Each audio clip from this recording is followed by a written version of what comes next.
નમસ્કાર મિત્રો, હલચલ ભારતમાં હું અમિત જોશી આપનું સ્વાગત કરું છું। કામરેજ ગામે સિયાઝા ફાર્મમાં 10 રાજકોટ લોકસભા વિસ્તારના સુરત ખાતે વસતા લોકોના સ્નેહ મિલનના કાર્યક્રમમાં 700 થી 800 ની સંખ્યામાં લોકો ઉપસ્થિત રહ્યા હતા। તારીખ 8/12/2024 ને રવિવારના રોજ કામરેજ ડુંગરા રોડ પર સિયાઝા ફાર્મમાં રાજકોટ લોકસભા વિસ્તારનું સ્નેહ મિલન યોજાયું હતું। તેમાં રાજકોટ જિલ્લાના સુરતમાં વસતા વડીલો, આગેવાનો, ઉદ્યોગપતિઓ વગેરે 700 થી 800 ની મોટી સંખ્યામાં ઉપસ્થિત રહ્યા હતા। આ સ્નેહ મિલન કાર્યક્રમમાં મુખ્ય મહેમાન રાજકોટ લોકસભાના સાંસદ, પૂર્વ કેબિનેટ મંત્રી અને સૌરાષ્ટ્ર પટેલ સમાજનું ઘરેણું એવા પરસોત્તમભાઈ રૂપાલા ઉપસ્થિત રહ્યા હતા।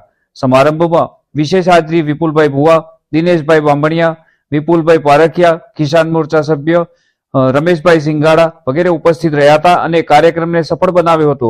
રિપોર્ટર સુજાતા વાડેર, સુરત। જમનભાઈ સાવલિયા, રવજીભાઈ જંગવાડ, મુરબ્બી શ્રી ગોવિંદભાઈ, એમની અટક કોક બોલ્યું, હા, પણ અમે કબાટ વાળા જ કહીએ છીએ, એમાં તો રજીસ્ટ્રેશન જૂના હોય એ પ્રમાણે જૂનું રજીસ્ટ્રેશન।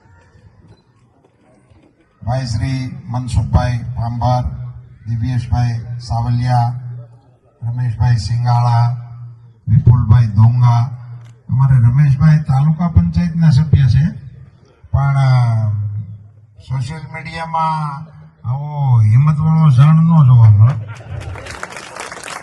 તાલુકા પંચાયતના સભ્ય છે ને ચેલેન્જથી લખે, ગમે એ કામ હોય મને લખવું એ કે એ કોણ નવ છે। ભાઈ શ્રી વિપુલભાઈ ધોંગા, અલ્પેશભાઈ ભુવા, અમારા સુરેશભાઈ કણસાગરા, મધુભાઈ છાયાણી, વિપુલભાઈ પરખિયા, અનેક અગ્રણીઓ, અમારે વિઠ્ઠલભાઈ અને બધા ઘણા બધા મહેમાનો સામે પણ બિરાજમાન છે। મુરબ્બી ગોરધન બાપા આ કાર્યક્રમમાં આવ્યા અને મને આશીર્વાદ આપ્યા, એ માટે હું એમનો વ્યક્તિગત આભાર કરું છું।